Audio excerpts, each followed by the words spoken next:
Hey everyone, I'm your drama Humsafar back with the episode third of our favorite series guys. हमारा episode start होता है वही जहाँ हमने एपिसोड सेकंड को छोड़ा था।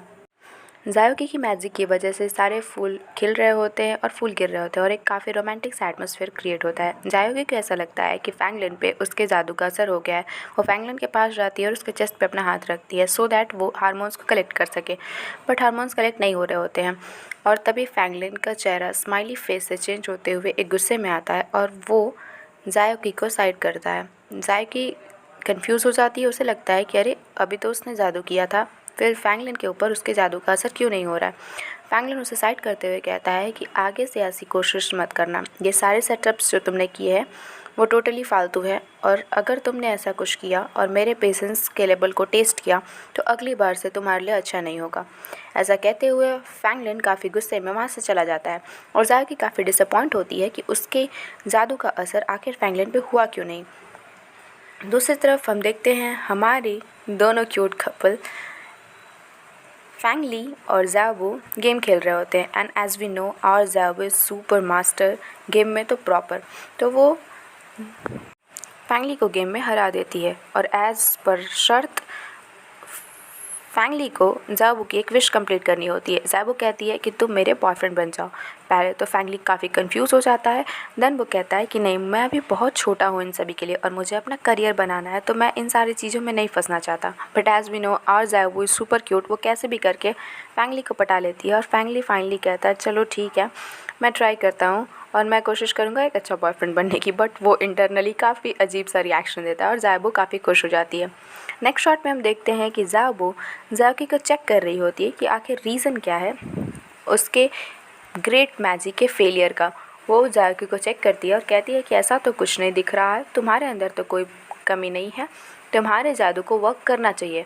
इसका मतलब ये है कि फैंगलिन अब तुमसे अट्रैक्ट नहीं हो रहा है और तुम्हारे सुपर पावर का कोई भी असर फैंगलिन पर नहीं हो रहा है। जायोकी काफ़ी डिसअपॉइंट होती है और वो कहती है कि ऐसा क्यों हो रहा है कि फैंगलिन पे उसके जादू का असर नहीं हो रहा है, जबकि उसका जादू वो काफ़ी पावरफुल है जो किसी भी इंसान को 1 मिनट में उसके प्यार में डाल सकता है।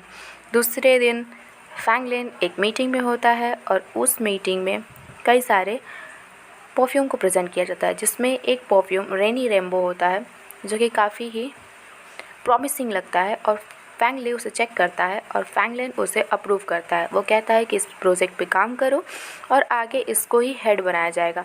आगे हम देखते हैं कि मिस्टर अंकल आते हैं जो कि उस साइंटिस्ट के पास पहुंचते हैं जिसका कॉन्ट्रैक्ट फैंगली द्वारा दिया गया होता है उस परफ्यूम को बनाने का, और वो उसे ब्राइब करते हैं, दैट मीन्स उसे घूस देते हैं और उसे कहते हैं कि ये फ़ायदे का सौदा है, तुम मेरे साइड हो जाओ।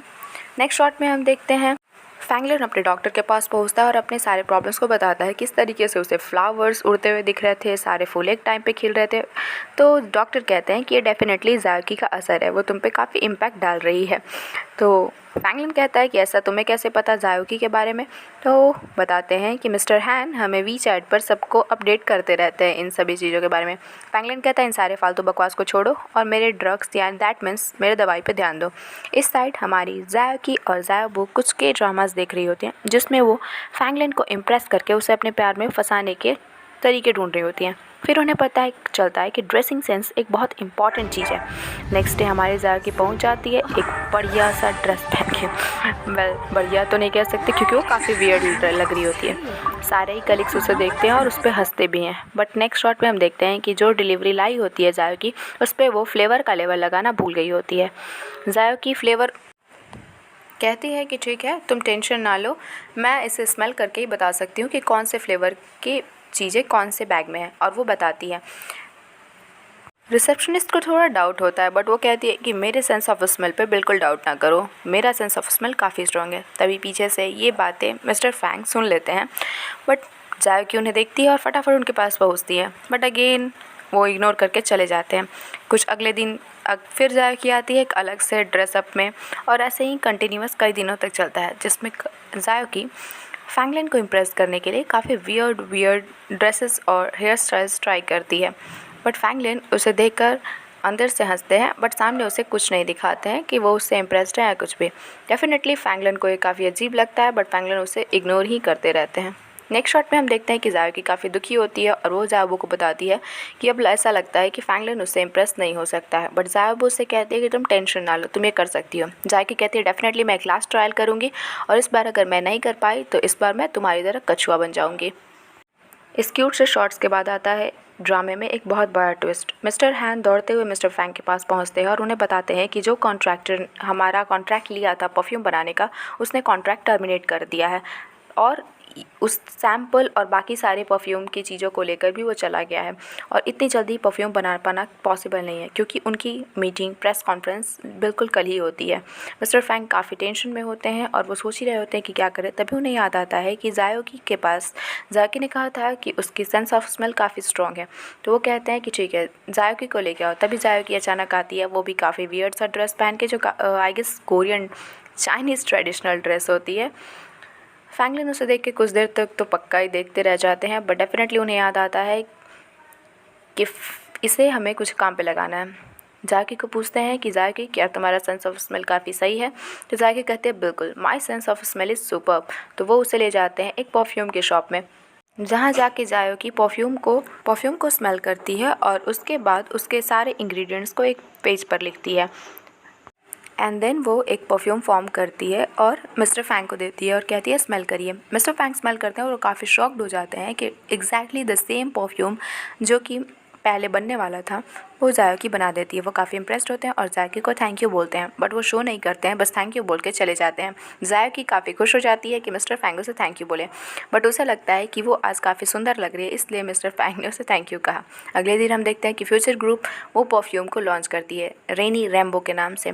प्रेस कॉन्फ्रेंस में मिस्टर फैंग उस परफ्यूम के बारे में सभी को बता रहे होते हैं। तभी हमारे अंकल ने एक रिपोर्टर्स को पैसे खिलाए होते हैं और वो रिपोर्टर उसके कुछ उल्टे पुल्टे सवाल मिस्टर फैंग से करता है, बट मिस्टर फैंग उसका चालाकी से जवाब देते हुए उस रिपोर्टर के मुंह को बंद कर देते हैं और हमारे अंकल का मुंह लटक जाता है।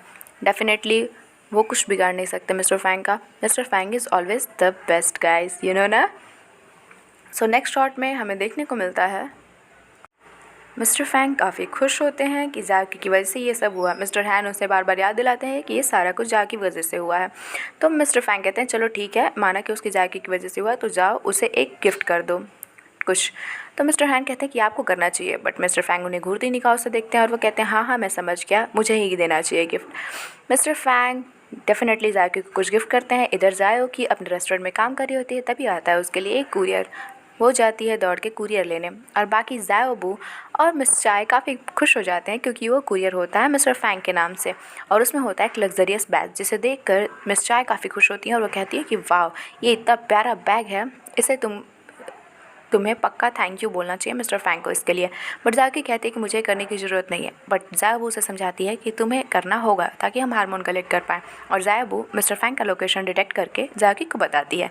इधर हम देखते हैं कि अपने फाइनेंसर्स को थैंक्स बोल रहे होते हैं मिस्टर फैंग, जिसमें वो अपने फाइनेंसर्स को एक पार्टी में बुलाए होते हैं। वहाँ से जब वो बाहर निकलते हैं तो देखते हैं जायोकी बाहर खड़ी होती है और वो पूरी तरीके से मिस्टर फैंग ड्रंक होते हैं और मिस्टर हैन उन्हें अपने कंधे पर लेके आ रहे होते हैं। बट तभी मिस्टर हैंग के दिमाग में आता है एक आइडिया और वो फैंग को जायोकी के कंधे पर छोड़ देते हैं और वो कुछ बहाना बना के वहाँ से भाग जाते हैं। इधर हमारे ड्रंक मिस्टर फैंग जायोकी को मिस्टर हैन कहते हैं और कहते हैं कि तुम आज लिपस्टिक लगाए हो, स्कर्ट पहने हो, बट तुम बड़े क्यूट लग रहे हो मिस्टर हैन। और यहाँ से शुरू होती है उनकी पागलपंती। जायोकी उन्हें संभाल कर ले जाती है, बट मिस्टर फैंग अपने होश में नहीं होते हैं और वो जाते हैं एक पार्किंग यार्ड में, बट उन्हें कोई भी कैब या टैक्सी नहीं मिल पाती है। तो वो बैठ जाते हैं एक ट्रॉली में और कहते हैं यही मेरी कार है और जायोकी तुम मुझे लेकर चलोगी। जायोकी काफ़ी एम्बैरस फील करती है, इसलिए वो दूर खड़ी होती है, बट मिस्टर फैंग कहाँ मानने वाले हैं। वो कहते हैं कि चलो अब मुझे इसमें लेके चलो, ये मेरी कार है। जायोकी उन्हें लेकर जा रही होती है तो मिस्टर फैंग कहते हैं कि वो देखो स्टार्स, वो मुझे काफ़ी पसंद है, मुझे स्टार्स के पास जाना है। जायोकी को तभी एक आइडिया आता है, वो कहती है चलो फिर मैं तुम्हें ऐसे ले जाने से अच्छा है उड़ा के ले चलूँ। और वो आसपास देखती है कोई नहीं होता है, वो फटाफट उड़ाती है मिस्टर फैंग के साथ साथ खुद को और वो ट्रॉली को हवा में, और वो दोनों पहुंच जाते हैं आकाश में। मिस्टर फैंग ये देख के काफ़ी शॉक्ड हो जाते हैं, बट स्टिल वो काफ़ी खुश होते हैं। वो कहते हैं कि मैं भी एक सुपरमैन हूँ जैसे तुम एक सुपरमैन हो। जाके कहती है ठीक है, अगर तुम एक सुपरमैन हो तो फिर मुझे उड़ कर दिखाओ। मिस्टर फैंग कहते हैं मैं उड़ सकता हूँ बट मेरे विंग्स कट चुके हैं, और वो बहुत इमोशनल हो जाते हैं। जाके कहती है कोई बात नहीं, तुम टेंशन नहीं लो, मैं तुम्हारी विंग्स बनूँगी। फिर मिस्टर फैंग कहते हैं क्या तुम सच में मेरी विंग्स बनोगी, और फिर वो उसे गले मिलते हैं। आफ्टर अ क्यूट मोमेंट ज़ायोकी लेके आती है मिस्टर फैंग को उनके घर पे और उसे पटक देती है एक सोफ़े पे। वो वहाँ से जाने वाली होती है बट मिस्टर फैंग उसे खींच कर अपने बाहों में ले लेते हैं और कहते हैं प्लीज़ मुझे छोड़ के मत जा। वो उसे कस के हग कर लेते हैं और कहते हैं कि मैं यहाँ अकेला हूँ, मुझे बहुत डर लगता है। ज़ायोकी कहती है चलो ठीक है सो जाओ। आफ्टर द रिक्वेस्ट ज़ायोकी उन्हें कहानी सुना रही होती है बट ज़ायोकी वो कहानी के बजाय अपनी कहानी सुनाती है कि एक डिलीवरी गर्ल थी और एक एलियन गर्ल थी और वो मिली एक बुरे गाय से जो मिस्टर फैंग था। बट एक बहुत ही इमोशनल मोमेंट के बाद मिस्टर फैंग उसे अपनी मम्मी का पिक्चर दिखाते हैं और कहते हैं कि मैं भी बहुत प्यारा और क्यूट था बट जब मेरी मम्मी मुझे छोड़ के चली गई तो मैं एक बैड गाय बन गया, और वो काफ़ी रोने लगते हैं। ज़ायोकी उन्हें अपने गोद में लेती है और उन्हें कंसोल करती है। मिस्टर फैंग ज़ायोकी के गोद में काफ़ी फ्री फील करते हैं और रिलीफ करते हुए सो जाते हैं। ज़ायोकी भी जाने वाली होती है बट सिंस वो थकी होती है तो वो भी सोने की कोशिश करती है। बट एज़ वी नो ज़ायोकी हमारी काफ़ी अट्रैक्टेड होती है मिस्टर फैंग से, तो वो उन्हें किस करने की कोशिश करती है बट अनफॉर्चुनेटली ये किस नहीं हो पाती है और यही हमारा एपिसोड होता है ख़त्म। सो गाइज़, कैसा लगा आपको एपिसोड 3? प्लीज़ कमेंट, और अगर और कोई सजेशन है तो प्लीज़ वो भी कमेंट करें। And bye bye. Thank you so much for watching this episode guys.